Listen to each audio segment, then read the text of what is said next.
صوت فلسطين يقدم برنامج خاص عن الذكرى 52 لانطلاقة الثورة الفلسطينية. إعداد وتقديم موفق عميرة.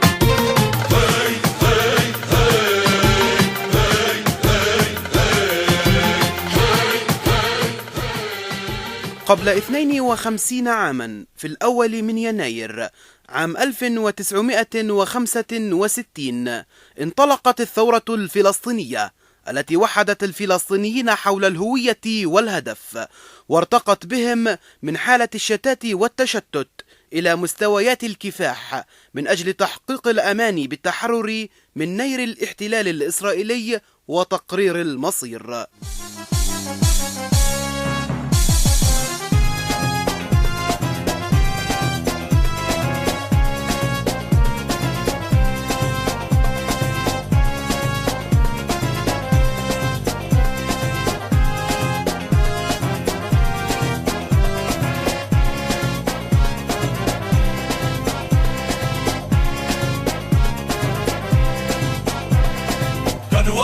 يناير يوم انطلق الثوار، سمع العالم كله صوت الانفجار. كان 1 يناير يوم انطلق الثوار، سمع العالم كله صوت الانفجار. كان عصفة ولا انفجر في الارض بركان، كنا عصفة بتحاوية مرت من هان. كان عصفة ولا انفجر في الارض بركان، كنا عصفة بتحاوية مرت من هان. فتح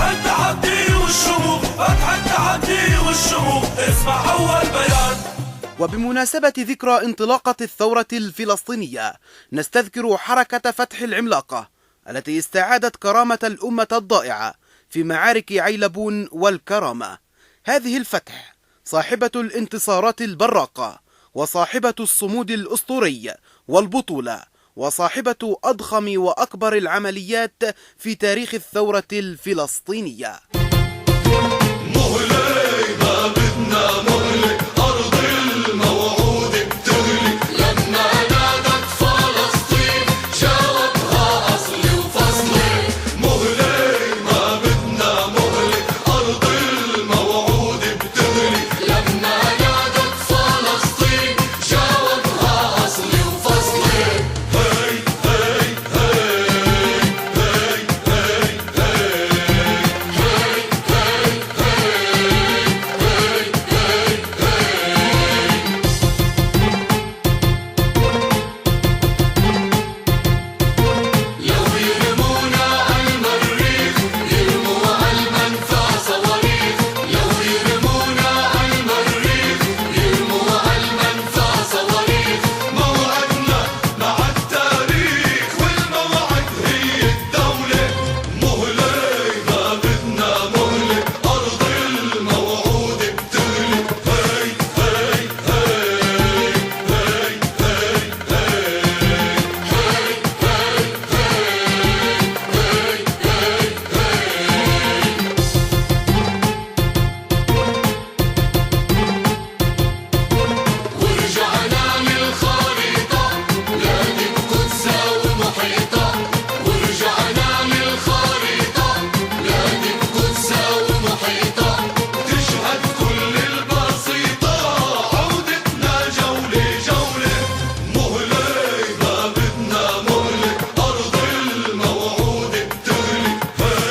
هي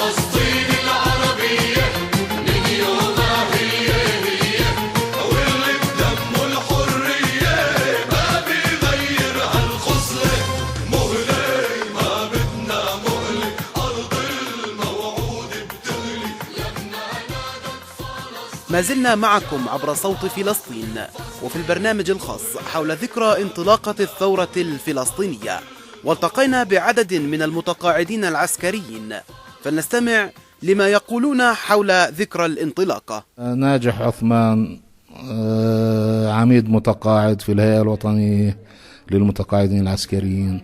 طيب شو بيعني لك الأول من كانون ثاني؟ يعني الانطلاقة، يعني أن الشعب الفلسطيني أصبح موجودا على الخريطة السياسية، يعني أنه أصبح ثائرا وليس لاجئا، وهذا إشي كثير كبير. يعني لي أنه 1/1/65 عرف العالم بالشعب الفلسطيني، جميع العالم أصبح يعرف من هو الشعب الفلسطيني ويعرف من هو ياسر عرفات من خلال حركة فتح.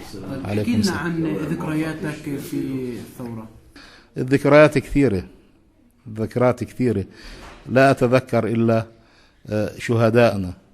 شهدائنا وجرحانا اللي قدموا الكثير لهذه الثورة، ومنهم ما زال موجود، ومنهم ما بنعرف وين هو موجود الآن. هذه الذكريات منها المؤلم ومنها وبالتأكيد يعني الذكريات فقط بتذكرني في شهداء فقدناهم في لحظات كنا نود أن يكونوا بيننا الآن ويكونوا على أرض الوطن.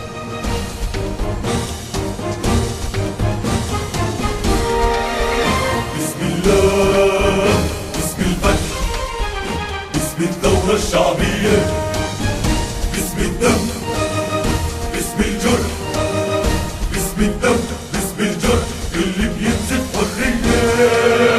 بسم الله، بسم الفتح، بسم الثورة الشعبية، بسم الدم، بسم الجرح، بسم الدم، بسم الجرح اللي بينزف حرية. باسمك باسمك يا فلسطين أعلنا للملايين. باسمك باسمك يا فلسطين أعلنا للملايين. عاصفة عاصفة عاصفة.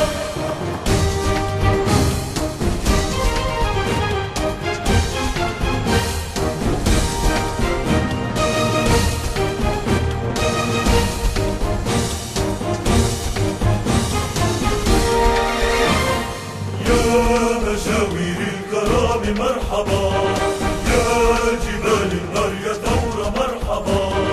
يا مشاوير الكرام مرحبا، يا جبال النار يا ثورة مرحبا.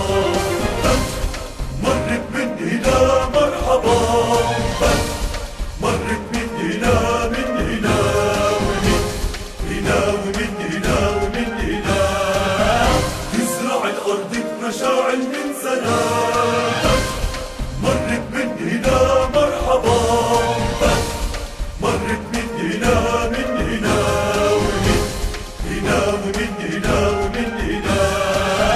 تزرع الأرض بمشاعل من سلام. عاصفة لكل دار، عاصفة بسهر ونار. عاصفة لكل دار، عاصفة بسهر ونار. عاصفة عاصفة عاصفة عاصفة. أنا اسمي أنور خلف أبو النور، اللي هو متقاعد نائب رئيسة المتقاعدين العسكريين. شو بيعني لك الأول من كانون ثاني؟ يعني هو صناعة التاريخ الحديث للشعب الفلسطيني، هو إعادة الشعب الفلسطيني من شعب لاجئ أنهيت قضيته السياسية والجغرافية وشطبه تاريخيا، وأصبح من شعب إلى لاجئ، قضية لاجئين تمت بالانطلاقة فتح، هي إعادة هذا الشعب إلى الخارطة السياسية والجغرافية. الذكريات الانطلاقة أنا دائما لا أتذكر إلا من كانوا معي من الشهداء، وقليلا من يعرفهم من الجيل الحديث. عندما نذكر عن جواد أبو الشعر، عندما نذكر عن بلال الأوسط، عندما نذكر سعد جردات، حمدي أبو حسن، والقائمة طويلة، أبو علي يعقوب، أبو خالد توني، كثيرا من الشهداء. ماذا أقول عنها؟ نحن بقينا أحياء بالصدفة. يعني أنا ذكريات كثيرة مع الشهيد الأخ أبو جهاد، لأني كنت أحد مساعدينه. لي ذكريات كثيرة مع الرئيس أبو عمار.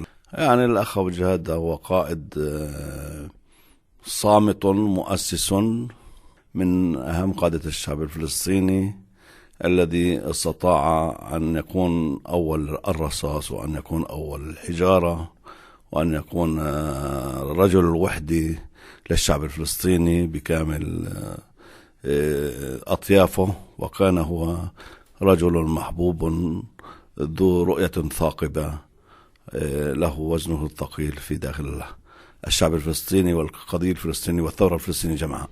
رسالتي في الانطلاقة هو أن نكون أوفياء أولا للشهداء، أن نكون متمسكين وما زلنا متمسكين بالثوابت الفلسطينية، وأن نعيد اللحم للشعب الفلسطيني، وأن تعود فتح إلى الجماهير الشعب الفلسطيني، وأن تعيد علاقاتها مع الدول الصديقة في العالم. لابد من انطلاقة جديدة حتى نستطيع أن نحقق إزالة الاحتلال وإقامة الدولة الفلسطينية. يا فلسطين التي في دمنا، وفلسطين التي في فمنا، يا فلسطين التي في دمنا، وفلسطين التي في فمنا. سوف نمضي ثأرنا يدفعنا هاتفا أنت لنا، أنت لنا، أنت لنا.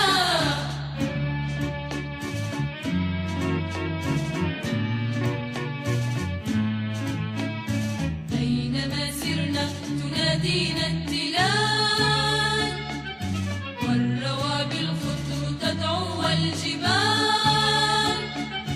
أينما سرنا تنادينا التلال، والروابي الخضر تدعو الجبال.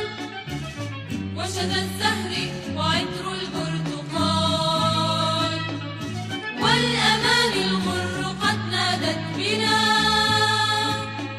أنت لنا، أنت لنا، أنت لنا، أنت لنا.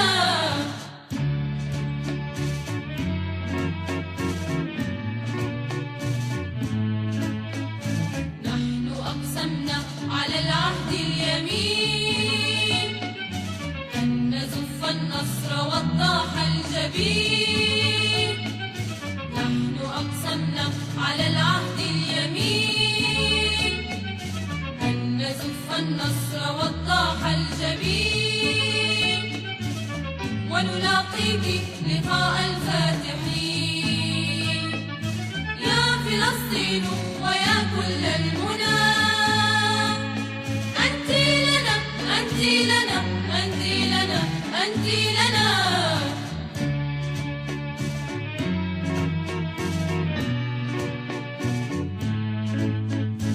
يا فلسطين التي في دمنا، وفلسطين التي في فمنا. يا فلسطين التي في دمنا، وفلسطين التي في فمنا. سوف نمضي ثأرنا يدفعنا هاتفا أنت لنا، أنت لنا، أنت لنا. اللواء جهاد الغول من الهيئة الوطنية للمتقاعدين العسكريين. فتح هي انطلاقة الشعب الفلسطيني، انطلاقة شعبنا. فتح هي التي حولت ببرنامجها السياسي انه انه حركة وطنية لكل الشعب الفلسطيني. عرفت كيف؟ برنامجها لكل الشعب الفلسطيني شامل. وفتح خاضت اطول ثورة بالعالم ولا نزال على الطريق. احنا إلنا برامجنا السياسية، واحنا فتح، وسنقضي فتح إن شاء الله، وسنقضي ونحن في فتح. تأسيس فتح الرمز الخالد، الرمز الأب، الرمز القائد، الرمز الثائر، الرمز بطل الحرب والسلام، ياسر عرفات ورفاقه، من خليل الوزير أول الحجارة وأول الرصاص، إلى أخونا الرئيس وحبيبنا أبو مازن، إلى الرعيل الأول أبو إياد ورفاقهم ومعروفين كلهم.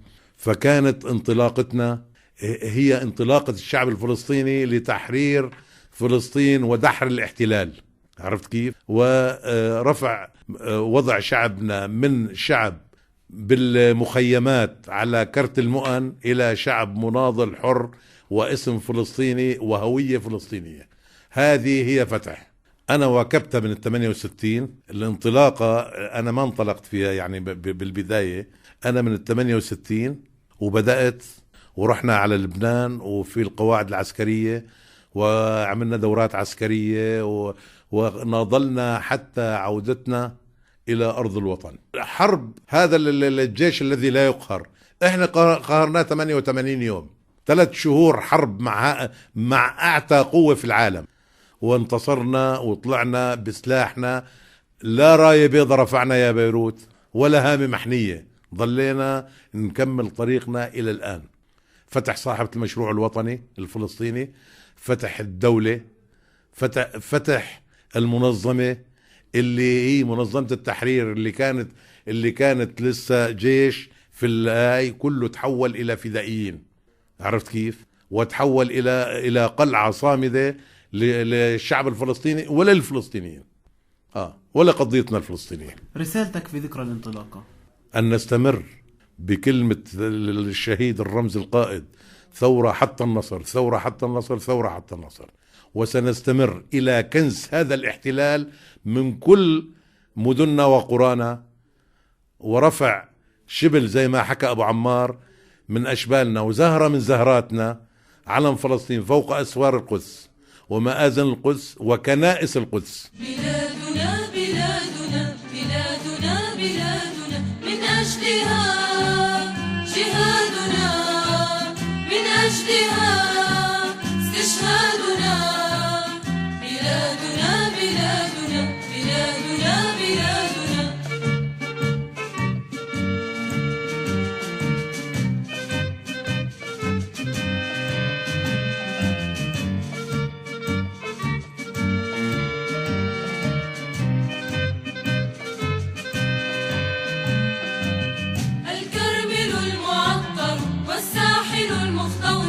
والموز والصنوبر والبرتقال المزهر، الكرمل المعطر والساحل المخضر، والموز والصنوبر والبرتقال المزهر، وما بنى أجدادنا. بلادنا بلادنا بلادنا بلادنا.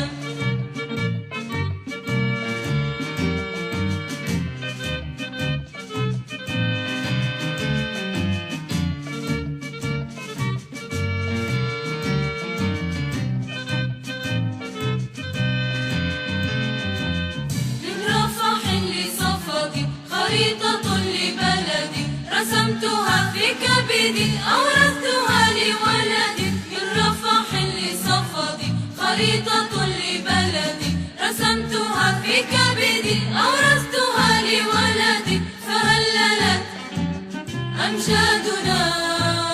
بلادنا بلادنا بلادنا بلادنا.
اللواء صلاح شديد، رئيس الهيئة الوطنية للمتقاعدين العسكريين الفلسطينيين.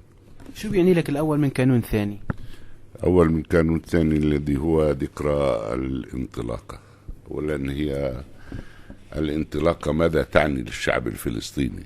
وأنا فرد من الشعب الفلسطيني. الانطلاقة تعني هي ميلاد الهوية الفلسطينية على محيطنا وعالمنا العربي، بعدما أن كانت هويتنا تتبع للدول العربية مشتتة، أصبحت الآن في ذكرى الانطلاقة هي هوية فلسطينية حتى ذات قرار فلسطيني مستقل.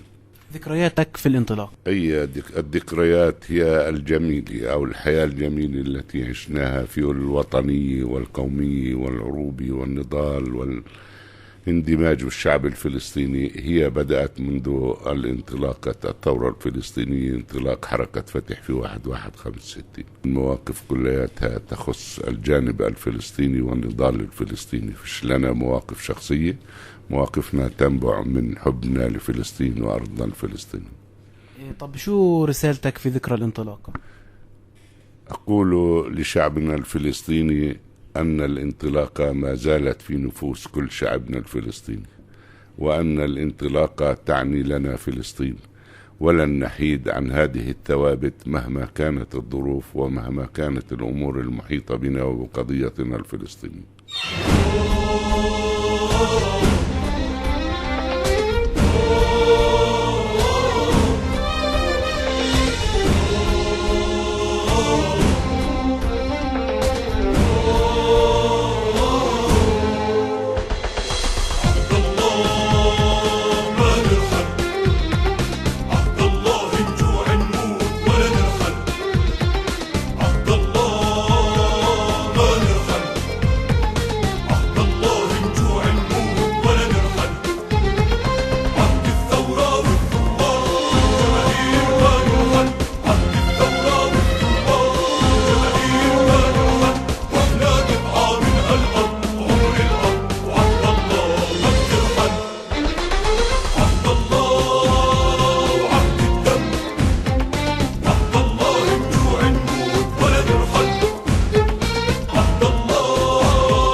اثنان 52 عاما وها نحن نستذكر انطلاقة الثورة الفلسطينية التي مرت بها القضية الفلسطينية بمنعطفات حادة وقاسية، إلى أنها بقيت محافظة على الثورة بمعناها الحقيقي وعلى المشروع الوطني الفلسطيني، وبقيت منحازة لفلسطين قضية وشعبا وأرضا. وكل عام وثورتنا مستمرة حتى النصر والدولة.